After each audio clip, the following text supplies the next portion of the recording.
मेरा घर टूटने का सबब सिर्फ मैं हूँ। हाँ बिल्कुल, मुझे जरा सा भी शक नहीं कि आप उन्हें माली तौर पर कतई कोई तकलीफ नहीं होने देंगे, लेकिन आपने सबको जज्बाती तौर पर तोड़ डाला।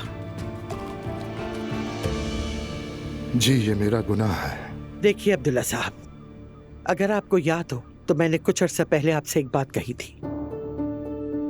मरियम साहिबा बार बार हमारे घर आती हैं और बगैर किसी झिझक और शर्म के मेरी बेटी को इल्जाम देती हैं, और इस चीज का बढ़ावा आपका रवैया है। यकीन कीजिए सुमैया साहिबा, यहाँ इल्जाम देने की कोई बात ही नहीं। फिर इसको आप क्या कहेंगे? कोई दलील है आपके पास?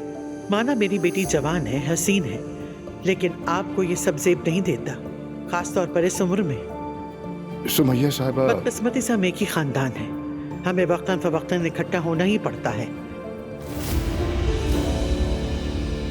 जैसा मैंने कहा था वैसे ही हुआ।